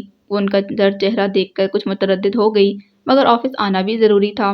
مصروفیت کے دن تھے لہٰذا دوپہر تک تو اسے سر اٹھانے کی فرصت بھی نہ ملی، اور جب ظفر کی ٹیبل پر رکھے فون پر اس کی پڑوسن ثانیہ نے پھپھو کی شدید طبیعت خرابی کا بتایا تو وہ بالکل ہی حواس باختہ ہونے لگی۔ منصور نے اسے فوراً گھر پہنچانے کی آفر کی تو اس نے مروتاً بھی انکار نہ کیا۔ زندگی کے اس پرآشوب دور میں صرف پھپھو ہی کے وجود کا تو آسرا تھا۔ وہ سخت ٹینس لگ رہی تھی۔ منصور نے محسوس کر کے میوزک لگا دیا مگر وہ توجہ نہ دے سکی۔ گھر کے راستے پر گاڑی آنے لگی تو اس نے روک دیا۔ پلیز منصور، پہلے اس طرف لے چلو، یہاں سے لیفٹ والی اسٹریٹ پر لینا، مجھے ہما کو پک کرنا ہے۔ ہما کون؟ تمہیں تو اپنی پھپھو کے پاس بیٹھنا ہے نا۔ ہما ان کی بیٹی ہے، اسے لینا ہے۔ میں جانتی ہوں پھپھو اسے اسی لیے اپسیٹ ہیں آج کل کہ وہ ان سے ناراض ہے، وہ پریشان سی کہہ رہی تھی، جس پر منصور کچھ ناگواری سے بولا، وہ اپنی والدہ سے ناراض ہے تو تمہیں اس کی خوشامد کرنے کی کیا ضرورت ہے؟ تمہیں نہیں معلوم منصور، وہ میری وجہ سے ہی تو ناراض ہو کر… ایک دم کچھ احساس ہونے پر اس نے فکرہ ادھورا چھوڑ دیا مگر منصور کے لیے سمجھنا مشکل نہ تھا۔ کمال ہے، تم سے یا تمہاری وجہ سے کوئی ناراض بھی ہو سکتا ہے، میں یقین نہیں کر سکتا۔ اس نے جس انداز میں شانے اچکا کر کہا محض ایک بامعنی سی نظر ڈال کر رہ گئی۔ ہما حسب توقع کڑے تیوروں کے ساتھ ہی ملی تھی اس سے۔ اس وقت وہ اس قدر پریشان تھی کہ منصور کو چھوٹی سی گلی میں گاڑی لانے سے روکنے کا خیال بھی نہ رہا۔ ہما کے چہرے کا تناؤ اور تندی بڑھتی گئی۔ پھپھو کی طبیعت کا خیال نہ ہوتا تو شاید صاف انکار ہی کر دیتی، تاہم اب بھی کشیدہ تیوروں کا بخوبی اظہار کرتی۔ جن طنزیہ نظروں سے منصور کو دیکھتی وہ اس کی کار میں آ کر بیٹھی تھی، اس کو شدید کوفت محسوس ہوئی مگر کچھ کہنے کا مقام نہ تھا۔ وہاں سے گھر تک کا سفر بہت بھاری تھا۔ ہما کی کاٹدار نظروں کے باعث وہ منصور کے ساتھ والی سیٹ پر بیٹھی خود کو بہت اذیت میں محسوس کر رہی تھی۔ گھر پہنچتے ہی ہما تشکر کا ایک لفظ کہے بغیر تن پن کرتی اتر کر چلی گئی تھی۔ منصور نے کچھ الجھی نظروں سے اسے دیکھا۔ پلیز مائنڈ مت کرنا، ہما کچھ اپسیٹ ہے، انفیکٹ پھپھو سے بہت محبت کرتی ہے، اور اب جب کہ… اٹس اوکے زخرف، تمہیں کوئی صفائی دینے کی ضرورت نہیں، مجھے لوگوں کی نظریں پڑھنی اور رویے پرکھنے آتے ہیں۔ اس کی بات کاٹ کر منصور نے بے حد متانت سے کہا تو وہ نادم ہوتے ہوئے کار سے باہر نکل آئی اور اسے بھی مروتاً ساتھ آنے کی آفر کی تو وہ ہما کے تیوروں کے باعث بویں اچکا کر کچھ سوچتے انکار کر کے کار اڑا لے گیا۔ جس وقت وہ گھر میں داخل ہوئی ہما پھپھو سے لگی بیٹھی تھی، جو ہی اسے آتا دیکھا فوراً خاموش ہو گئی، جس سے اس کی گفتگو کا موضوع واضح ہو گیا تھا۔ وہ منہ ہاتھ دھونے کے بہانے رکی، پھر پھپھو کی خیریت پوچھتی وہاں سے چلی آئی تھی۔ بعض لوگ نہ جانے کیوں کسی سے بیر باندھ لیتے ہیں، ہما کا شمار بھی ایسے ہی لوگوں میں ہوتا تھا۔ بڑی آپی کی طرف ممی کو ڈراپ کرنے کے بعد زویا نے زبردستی اسے اپنے ساتھ شاپنگ پر گھسیٹا تھا۔ ونڈو شاپنگ کا کہہ کر اس نے باقاعدہ شاپنگ کر ڈالی۔ وہ خفا ہوتا رہا مگر زویا اسی طرح مسکراتی ادھر ادھر دکانیں جھانکتی رہی حتیٰ کہ رات سر پر اتر آئی۔ چلو آج میں تمہیں اپنی طرف سے ڈنر کھلاتی ہوں، کلفٹن کی طرف چلو۔ آج نینا نیکلیو کے اسپائس کھانا ہو جائیں۔ حسب سابق اس نے اچانک ہی کسی سے موبائل پر بات کرنے کے بعد پروگرام سیٹ کر لیا تھا۔ منصور نے بے حد بور ہونے والے انداز میں اسے دیکھا۔ یہ کیا فضول حرکت ہے زویا، تم نے فون پر کسی کو انوائٹ بھی کر لیا ہے؟ ہاں تو بھائی مجھ سے اس طرح اکیلے اکیلے کھایا پیا نہیں جاتا، اور پلیز اب کچھ مت کہنا، بس چلو۔ وہ اسے کسی خاص مقصد سے ہی ساتھ لائی تھی، اور جو بھی پروگرام بنا ہے وہ پہلے سے طے شدہ ہے۔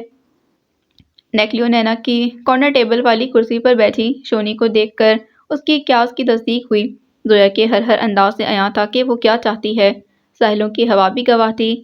شونی ایک خوش شکل اور چارمنگ پرسنالٹی کی حامل لڑکی تھی، جس سے مل کر اسے پہلے کی طرح خوشی ہوئی، مگر زویا کی خواہش سے اس مسرت کا کوئی سرا نہیں بنتا تھا۔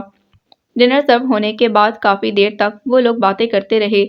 کافی کا آرڈر دینے کے بعد جو ہی اس کی نظر دائیں جانب لگی ٹیبل پر پڑی تو وہ جیسے سنسا ہو گیا۔ یہ کپل شاید ابھی آ کر بیٹھا تھا۔ M.R. شعیب صاحب کے ساتھ جارجٹ کے پلین گرے اور بلیک کنٹراسٹ کے سوٹ میں ملبوس وہ بلا شبہ زخرف ہی تھی۔ M.D. شعیب جس سے وہ سخت چڑھتی تھی اس وقت اس کے ساتھ موجود تھے۔ زخرف جس زاویے سے بیٹھی تھی منصور کو اس کا چہرہ اور تاثرات صاف نظر نہیں آ رہے تھے، تاہم شعیب صاحب کے لبوں میں دبا سگار کسی گہری طنزیہ مسکراہٹ کو چھپانے کے لیے تھا۔ اس کو ایک دم شوق سا لگا، جو دیکھا اسے کبھی سوچا بھی نہ تھا۔ کیا ہوا، کہاں گم ہے منصور صاحب؟ دیکھیے کافی ٹھنڈی ہو رہی ہے۔ شونی نے چمچ کو ہلکے سے کپ کے کنارے پر بجایا تو اسے متوجہ ہونا پڑا۔ کیا کوئی شناسا نظر آ گیا تھا؟ زویا کو فکر لگ گئی۔ نہیں میں بس کچھ سوچ رہا تھا، اس نے پیشانی کی شکنوں کو مٹانے کی شعوری کوشش کرتے مسکرا کر کہا۔ سوچو ڈیئر برادر، میں در حقیقت تمہیں اسی لیے یہاں لائی ہوں، زویا نے اس کی طرف جھک کر بظاہر سرگوشیانہ انداز میں کہا تھا، تاہم آواز اتنی بلندی کے ساتھ بیٹھی شونی کو کپ لبوں سے لگاتے اپنے تاثرات چھپانا پڑے۔ وہ اس وقت کچھ محسوس کرنے کی پوزیشن میں نہ تھا، ورنہ اسی لمحے صاف بات کرتا۔ ذہن میں زخرف کا نیا روپ ہلچل مچا رہا تھا۔ روٹین کے سادہ حلیے سے ہٹ کر وہ اس وقت زیبائش کا تاثر دیے ہوئے نہ صرف بہت حسین لگ رہی تھی بلکہ اس کا حسن نگاہوں کو خیرہ بھی کر رہا تھا۔ سرمئی آنکھوں کا رنگ سرمئی ملبوس کی بدولت کچھ اور گہرا ہو چلا تھا۔ شعیب صاحب کی نظر اب تک اس پر نہیں پڑی تھی۔ تم کیا ہو زخرف اعجاز، کیا ہو آخر؟ وہ نہیں چاہتا تھا کہ زویا اسے شعیب صاحب کے ساتھ دیکھے، اس لیے جلدی مچا کر انہیں باہر لے آیا۔ البتہ چلتے وقت بس یہی سوال ادھم مچا رہا تھا کہ آخر وہ اور شعیب صاحب ساتھ کیوں ہیں؟ رات بڑی بے قراری سے کاٹی تھی اس نے۔ اس پر صبح آفس میں زخرف کو نہ پا کر اس کا دماغ ہی گھوم گیا۔ اس وقت اگر کوئی کلائنٹ نہ آ گیا تو شاید فوراً ہی آفس سے نکل پڑتا۔ 2-2.5 گھنٹے انتہائی بیزاری اور کوفت کے عالم میں مغز ماری کرنے کے بعد جس وقت وہ فارغ ہوا شعیب صاحب اپنی سیٹ سے اٹھ چکے تھے۔ کہ وہ ان سے ڈائریکٹ کچھ پوچھنا نہیں چاہتا تھا، تاہم ان سے مل کر کراس کوسچن کے ذریعے مطلوبہ معلومات حاصل کرنا اس کے لیے مشکل نہ تھا، مگر اب کوئی راستہ نہ تھا سوائے زخرف سے ملنے کے۔ ذہن بہت سے تلخ اور کینہ توز دلائل دے کر اسے زخرف کے خلاف کرنے کی کوشش کر رہا تھا، اور کسی حد تک وہ ان باتوں پر ایمان بھی لے آیا تھا۔ اسے اندازہ تھا کہ زخرف ایک مڈل کلاس گھرانے سے متعلق ایسی لڑکی ہے جس کے خواب یقیناً بہت بلند ہیں۔ بہت سا پیسہ، ڈھیروں آسائش، ایک خوبصورت اور ویل ڈیکوریٹڈ گھر اس کی خواہش ہے، اور اپنی تمنائیں پوری کرنے کے لیے وہ مشین کی طرح محنت کر رہی ہے۔ ممکن ہے اس نے شارٹ کٹ کے ذریعے وہ سب حاصل کرنا چاہا ہو جو اسے اتنی محنت کے بعد نہ مل سکتا ہو، مگر اس کے لیے آخر شعیب صاحب کا ہی ساتھ کیوں قبول کیا اس نے، جبکہ وہ تو ان سے بہت چڑھتی تھی۔ ان کے کیبن میں بھی شاذ و نادر ہی جانا ہوتا تھا اس کا، مگر کل کتنے نزدیک بیٹھی تھی وہ ان کے، اور شعیب صاحب ان کے چہرے پر تسخیر کر لینے کا زوم کسی نشے کی طرح چھایا ہوا تھا۔ وہ جتنا سوچ رہا تھا ذہن اسی قدر الجھتا جا رہا تھا۔ ایسے میں اسے ایسے کتنے ہی واقعے یاد آئے جب شعیب صاحب نے غیر معمولی حد تک اسے نظر انداز کیا، اور خود زخرف بھی ان سے خوفزدہ نہ ہوتی تھی، حتیٰ کہ آج بھی چھٹی کرنے کی اس نے کوئی درخواست نہیں بھجوائی تھی، نہ ہی فون پر مطلع کیا تھا۔ تو کیا اسی تعلق کی بنا پر شعیب صاحب نے اسے گرافٹنگ اور ڈیزائننگ سیل میں بیک وقت اپوائنٹ کر رکھا ہے؟ سوال اس کے ذہن میں سر اٹھا کر اسے پریشان کیے دے رہے تھے۔ ان سب سوالوں کے جواب زخرف کے پاس تھے، جسے اس نے انجانے میں ہی اپنے دل میں خاص جگہ دے ڈالی تھی۔ گہرے اور مضبوط جذبے بے خبری کے عالم میں ہی اس کے نام کرتے۔ اس نے بالکل نہ سوچا کہ کبھی وہ اس دوراہے پر بھی آ کھڑا ہوگا۔ شروع کے چند ماہ میں اسے احمد صاحب کے ہمراہ کام کرتے دیکھ کر وہ خاصا متاثر ہوا تھا۔ محنتی اور سادہ ظفر اعجاز اسے اس لمحے بہت بھاتی جب وہ اپنے لائٹ گولڈن براؤن بالوں کی لٹیں جھٹک جھٹک کر اپنے کام میں مگن ہوتی۔ پھر دھیرے دھیرے وہ اس کے قریب آتا چلا گیا۔ وہ دوستانہ مزاج کی لڑکی تھی، کھلے دل سے ملتی، ہاں البتہ اپنی پرسنل لائف کے بارے میں وہ بہت کم ہی کسی سے ڈسکس کرتی تھی۔ 1 سال کے اس قلیل عرصے میں منصور کو خود سے اعتراف کرنا ہی پڑا تھا۔ راہ حیات پر چلنے کے لیے اسے کسی اور کے نہیں، زخرف اعجاز کے ساتھ کی ہی ضرورت تھی۔ گاہے بگاہے اس کے جذبے اس کی آنکھوں اور لہجے سے عیاں بھی ہونے لگے۔ وہ جانتا تھا کہ زخرف سب سمجھتی ہے لیکن انجان بن جاتی ہے اور اسے یہ تغافل بہت اچھا لگتا۔ مگر اب اسے اس تغافل کا اصل محرک معلوم ہو گیا تھا۔ آج اس تنگ سی گلی میں داخل ہوتے ہوئے اسے واضح طور پر گھٹن کا احساس ہوا۔ شاید یہ ان خیالات کی پراگندگی کا اثر تھا جو تمام راستے اسے گھیر رہے تھے۔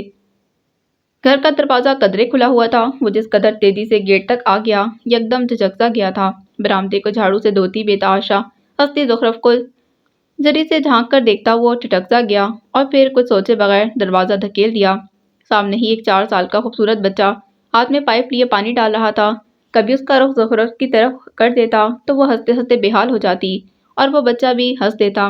دروازہ کھلنے کی آواز پر بھی دونوں متوجہ نہ ہوئے۔ منصور نے بغور بچے کو دیکھا اور اسے ایسا لگا جیسے اس نے یہ بچہ کہیں دیکھا ہے، مگر کہاں؟ منصور تم؟ زخرف کی نظر اچانک ہی اٹھی تھی۔ لہجہ اور جنبے کا تاثر دے رہا تھا۔ اوہ! وہ جیسے چونکا، پھر بے اختیار اس بچے کو دیکھنے لگا۔ اس کے نقش بہت مانوس محسوس ہو رہے تھے اور اسے یہ سمجھنے میں ذرا وقت لگا کہ اس کے نقش بالکل زخرف جیسے تھے، بس آنکھوں کا رنگ گہرا سیاہ تھا۔ اندر آ جاؤ منصور، یہ مڈل کلاس لوگوں کا محلہ ہے اور ان کی فطرت سے تم بخوبی واقف ہو۔ زخرف اب اس کے پاس آ کھڑی ہوئی تھی۔ وہ کچھ چونک کر اسے دیکھنے لگا اور قدرے تذبذب کے بعد اندر آ گیا۔ آنکھوں میں ڈھیروں سوال تھے۔ زخرف نے بے اختیار نظریں جھکا لیں۔ کمروں میں تو اسے بچھانے کی جگہ نہ تھی، اس لیے کیاریوں میں کھلے سبزے کے قریب ہی کین کی 2 کرسیوں کے قریب اسے لے آئی تھی۔ زخرف تم بیٹھو، میں آتی ہوں، تمہارے سب سوالوں کا جواب دوں گی۔ فی الحال اس سے ملو، یہ میرا بیٹا ہے اون رضا۔ اسے خاموشی کا اشارہ کر کے وہ بہت ٹھوس لہجے میں بولی۔ منصور کو لگا جیسے یکدم کہیں بہت سارے دھماکے بیک وقت ہوئے ہوں۔ بیٹا انکل کو سلام کرو، وہ کہہ رہی تھی۔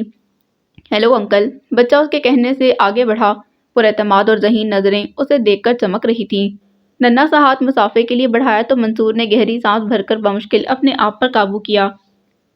اس کے بعد زخرف اسے اندر لے گئی تھی اور جب واپس آئی تو کپڑے تبدیل کر چکی تھی، ساتھ میں چائے اور کچھ لوازمات تھے۔ وہ اتنے عجیب سے موڈ میں تھا کہ کچھ کہنے کے بجائے اسے گہری نظروں سے دیکھنے لگا، مگر زخرف بہت مطمئن تھی۔ چائے بنا کر اسے دی تو اس نے کپ لے کر رکھ دیا۔ تمہاری شادی کب ہوئی زخرف؟ اور یہ بچہ؟ اف، میرا دماغ خراب ہو جائے گا۔ وہ جیسے بہت اذیت میں تھا، ٹھیک سے کچھ نہیں کہہ سکا اور سر دونوں ہاتھوں میں تھام لیا۔ زخرف نے کسی گہرے دکھ کی پاتال میں گرتے اسے دیکھا تھا۔ اس لمحے وہ جس شدید جذباتی جھٹکے سے دوچار تھا اس کا بخوبی احساس تھا اسے۔ پلیز منصور، تم میرے دوست ہو، تمہارا دوست۔ Shut up Zukhruf, just shut up. دوستی کے معنی جانتے ہو تم؟ کس جذبے کا نام ہے دوستی، اندازہ ہے تمہیں؟ نہیں زخرف اعجاز، تم دوستی کی روح سے واقف ہی نہیں۔ دوستی کے معنی ہوتے ہیں اعتماد اور اعتبار، مگر تم نے تو مجھے واضح طور پر دھوکہ دیا۔ تم جانتی تھی کہ شادی شدہ عورت ہو، ایک بچے کی ماں ہو، پھر بھی تم نے کبھی مجھے بتایا نہیں۔ میرے جذبوں سے واقف ہو کر بھی تم نے مجھے ایک ایسے راستے پر چلنے سے روکنے کی کوشش نہیں کی جو محض نارسائی تک جاتا ہے، یا پھر تم نے سوچا کہ مجھے اپنے اونچے خوابوں کی تعبیر کے لیے سیڑھی بنا لوگی اور جب مجھ سے بھی اچھا کوئی اور ملا تو مجھے نظر انداز کر گئیں۔ انتہائی تنفر اور تلخی سے اس کی بات کاٹ کر وہ جیسے چیخ پڑا تھا۔ ایسی کاٹ تھی اس کے لہجے میں۔ کئی لمحے تو وہ اسے پھٹی پھٹی نظروں سے دیکھتی رہی اور جب آنکھوں کی نمی رخساروں پر ڈھلک آئی تو وہ چونکی، جبکہ وہ کہہ رہا تھا، بس زیادہ ڈھونگ رچانے کی ضرورت نہیں ہے زخرف اعجاز، آج میں نے تمہارا اصل روپ دیکھ لیا۔ تم وہ عورت ہو جو اپنا گھر اجاڑ کر مجھ جیسے لوگوں سے کھیلتی ہو اور شعیب جیسے امیروں کے ساتھ اپنی ناجائز خواہشوں کے حصول کے لیے۔ چپ ہو جاؤ منصور، پلیز چپ ہو جاؤ۔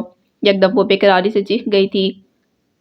جو کرتی ہو اسے سننے سے کیوں دل دکھتا ہے زخرف بیوی؟ تمہاری کزن کا رویہ آج سمجھ میں آیا مجھے۔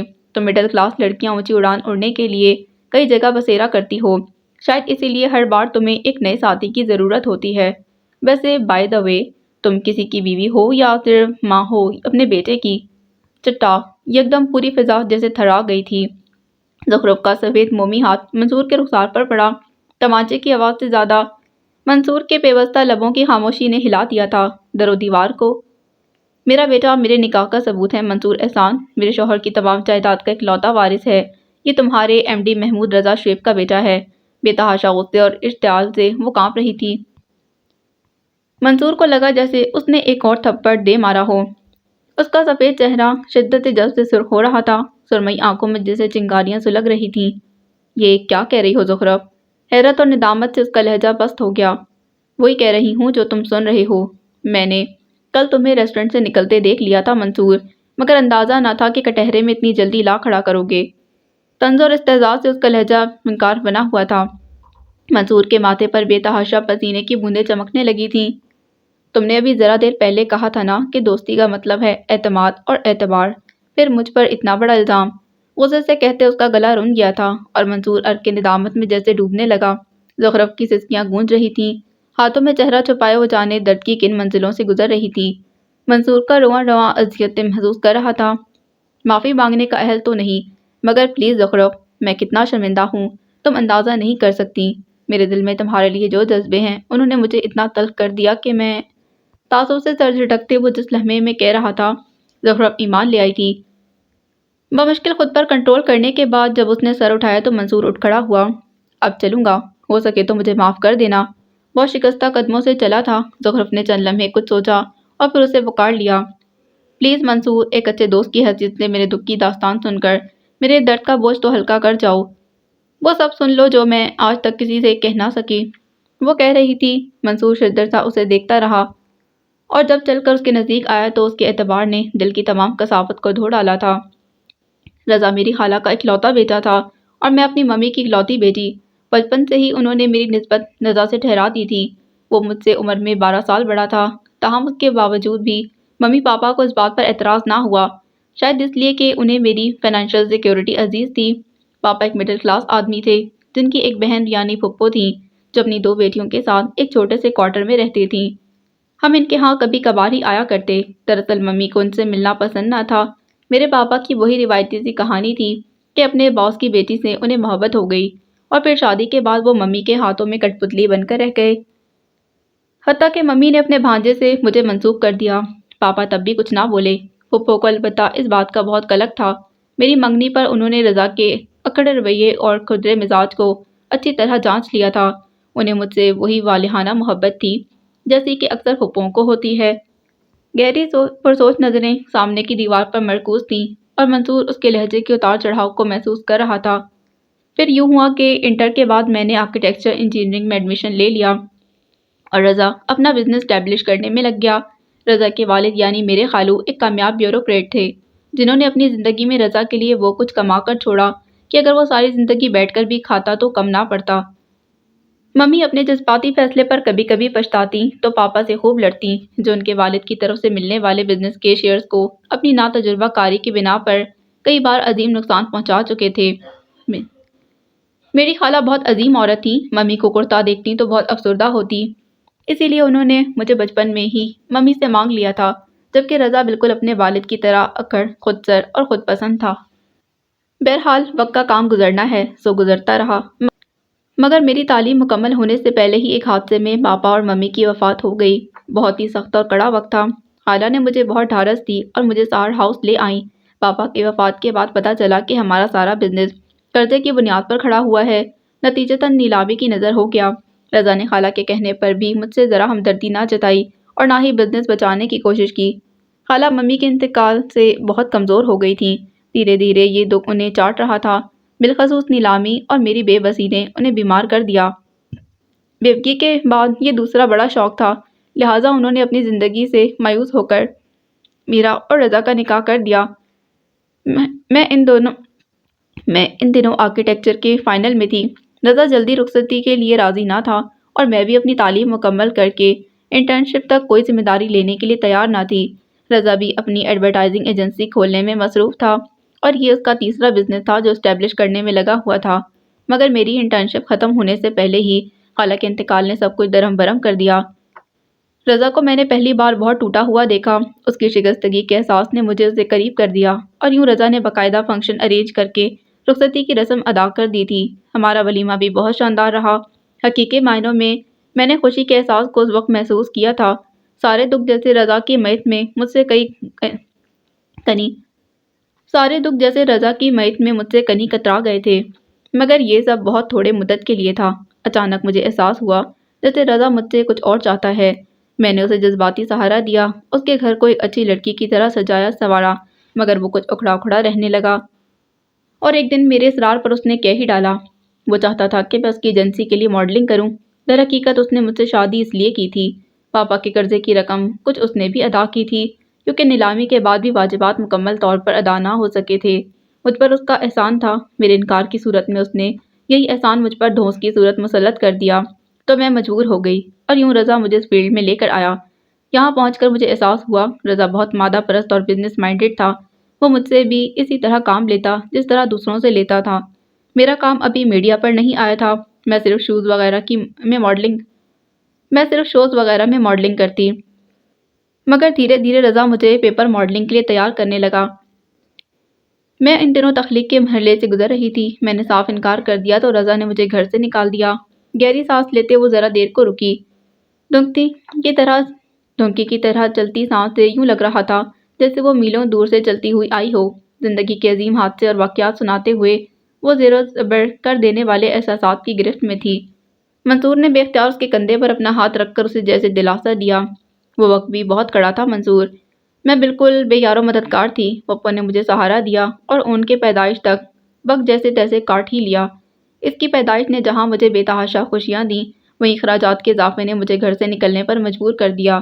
اس وقت تک رضا کا بزنس کمیونٹی میں بہت نام ہو چکا تھا۔ اس نے مجھے کہیں بھی جاب نہ ملنے دی اور اتنا مجبور کر دیا کہ میں اپنے حالات سے ہار جاؤں، مگر میں نے ہمت نہیں ہاری اور ایک اسکول میں ٹیچنگ شروع کر دی۔ پپا کی صحت اس قابل نہ تھی کہ وہ ان کی پوری ذمہ داری اٹھا لیتی، لہٰذا اسے ایک ڈے کیئر سینٹر میں ڈالنا پڑا۔ بس یہی فیصلہ مجھ سے غلط ہوا جس کا رضا نے فائدہ اٹھایا اور کورٹ کے ذریعے ان کو مجھ سے چھین لیا۔ دکھ اور اذیت کے احساس سے اس کا چہرہ زرد ہو گیا تھا۔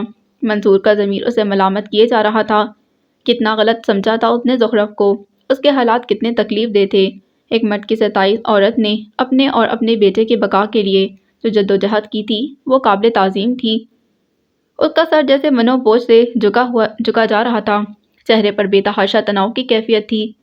ان کی جدائی مجھ پر بہت شاق گزری اور زندگی میں پہلی بار میں ٹوٹ کر رضا کے قدموں میں جا گری، دلگیری سے کہتے ہوئے ایک بار پھر رو دی تھی۔ منصور نے بامشکل خود کو کنٹرول کیا، نہیں تو دل چاہ رہا تھا کہ کچھ کر بیٹھے، بس سنجیدہ نظروں سے اسے دیکھ رہا تھا جو آنسو سمیٹتے ایک بار پھر بولنے لگی تھی۔ رضا کی صرف ایک شرط تھی کہ اگر میں اپنا بیٹا واپس لینا چاہتی ہوں تو کم از کم 1000 گز پر ایک بنگلہ، ایک نیو برانڈ گاڑی اور کسی بڑے بینک بیلنس اس کے لیے مہیا کروں۔ یہ سب میری استطاعت سے زیادہ تھا۔ میں بہت روئی، گڑ گڑائی۔ اس نے کہا کہ میری ٹیچنگ جاب مجھے یہ سب مہیا نہیں کر سکتی، تو اس نے میری بے بسی کا بہت مذاق اڑایا اور مجھے قابل رحم سمجھ کر اپنے آفس میں کرافٹ مین کی پوسٹ پر اپائنٹ کر لیا۔ اس کے کہنے پر میں نے انڈس ویلی میں ڈیزائننگ میں ڈپلومہ حاصل کیا اور پھر MR شریف کنسلٹنٹس میں جاب کر لی۔ ایک گہری سانس بھر کر اس نے ایک لمحے رک کر منصور کو دیکھا اور پھر سلسلہ کلام جوڑا۔ پھر وہاں تم ملے۔ مجھے تمہارے جذبوں کا بہت دیر سے پتہ چلا، جب تک بہت آگے جا چکے تھے، اور میں تمہاری دوستی اور خلوص کی بہت عادی ہو چلی تھی، حتیٰ کہ کبھی کبھی دل چاہتا تمہیں دل کھول کر اپنے زخم دکھا دوں۔ چارہ گری نہ سہی، ہمدردی تو کرو گے، مگر رضا کے خوف نے مجھے کچھ بھی نہ کرنے دیا۔ میں نے اون کی خاطر رضا سے چھپ کر پاپا کے ایک دوست کی ایڈورٹائزنگ ایجنسی میں کاپی رائٹر کی پارٹ ٹائم جاب کر لی اور پھر اس کے لیے انسٹیٹیوٹ بھی جوائن کر لیا، مگر ابھی میرے پاس اتنا کچھ جمع نہیں ہو سکا کہ میں رضا کی شرائط پوری کر سکوں۔ مجھے ابھی بہت محنت کرنی ہے، آگے جانا ہے۔ رضا نے مجھے اسی لیے طلاق نہیں دی کہ کہیں کسی اور سے شادی کر کے اس کے سرمائے سے میں اس کی سباق شرائط پوری نہ کر سکوں۔ وہ بہت اذیت پسند ہے۔ میرے ماڈلنگ کرنے کے ولین انکار کو اس نے اپنی انا کا مسئلہ بنا لیا۔ جب سے اب تک وہ صرف مجھے اذیت دیتا آیا ہے۔ ہر بار انکریمنٹ کے وقت وہ صاف مکر جاتا ہے۔ اس کی وجہ سے میں نے اپنا سارا زیور بیچ دیا ہے اور اب صرف چند برسوں کی بات ہے کہ میں اس کی شرائط پوری کر دوں گی، پھر میرا اون مجھے واپس مل جائے گا۔ ممتا کے دکھ نے اس کے خوبصورت چہرے کو تھکن زدہ اور پس مردہ کر دیا تھا۔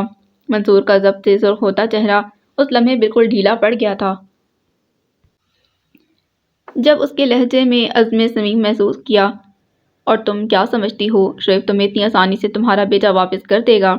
وہ اپنے خوش امید خیالوں میں گم تھی کہ منصور کی آواز نے اس کو چونکا دیا۔ بہت دیر خاموشی کے وقفے کے بعد وہ دونوں ہم کلام ہوئے تھے۔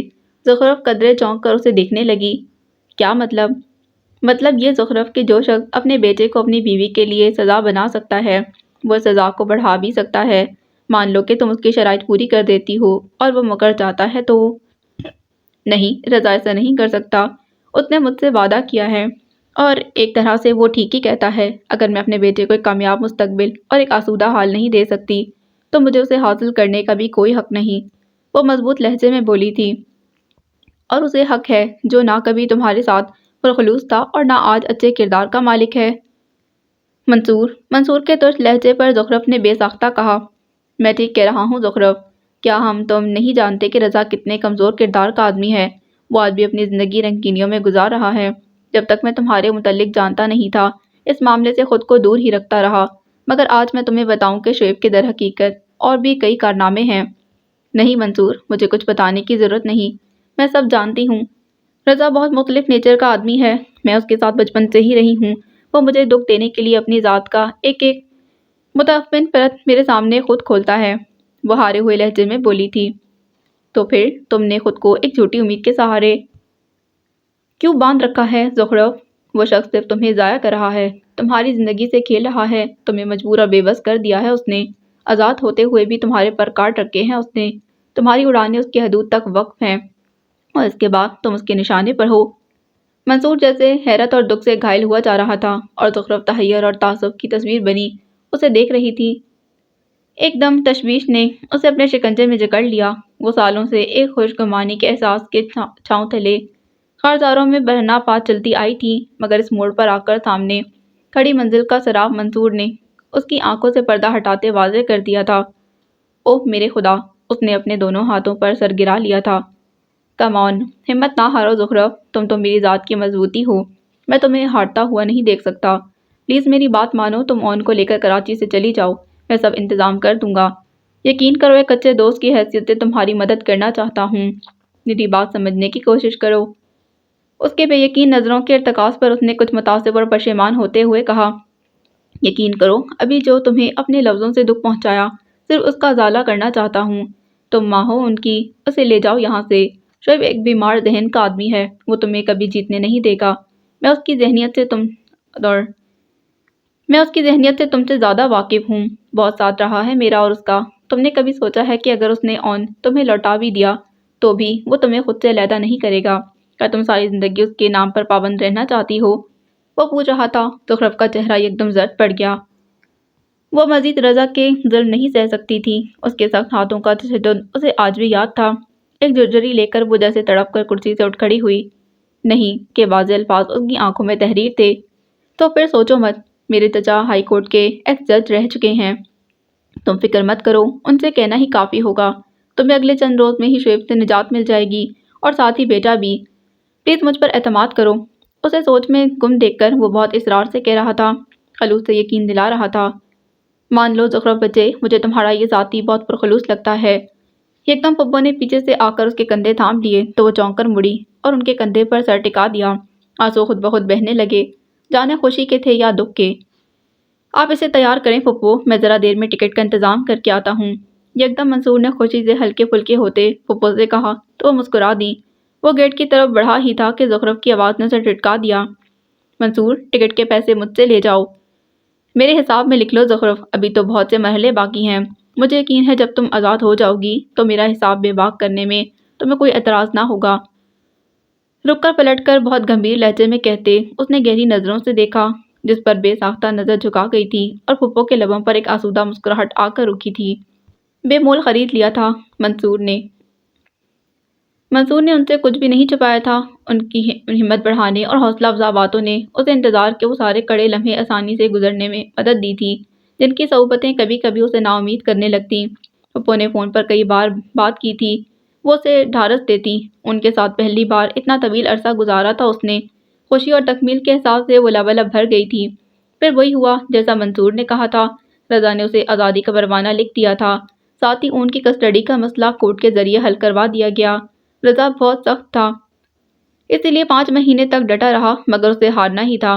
اس طویل عرصے میں منصور نہ اسے ملنے آیا، نہ اسے فون کیا، اور جس دن اس کی عدت ختم ہوئی وہ اسے لینے آ گیا تھا۔ کتنی دیر وہ اسے حیرت سے دیکھتی رہی۔ چند دنوں کی جدائی میں ایسا لگ رہا تھا جیسے وہ کئی صدیوں بعد اسے ملی ہو۔ یہ رہا ہماری شادی کا کارڈ، اگلے مہینے کی 21 تاریخ ہے، اور یہ ہے تمہارا ٹکٹ۔ سے لے کر کورٹ تک کچہری کا تمام حساب کتاب۔ لو اور اب جواب دے دو، وہ بڑے مزے سے کہہ رہا تھا۔ زخرف نے مسکراہٹ دبا کر اس کے ہاتھ سے حساب والے صفحات لے کر پھاڑ ڈالے، اور پھر کارڈ لے کر جو ہی پھاڑنے لگی، مسعود نے اس کا ہاتھ روک دیا اور بہت ٹوٹ کر بولا، پلیز ایسا مت کرو زخرف۔ اور زخرف کے لبوں پر تبسم پھیلتا چلا گیا۔ ان کا ہاتھ منصور کے ہاتھوں میں دیتے وہ خوش تھی، بہت خوش تھی۔ The end. So this was the end of novel نہ شکستے دل نہ شکستے جاں۔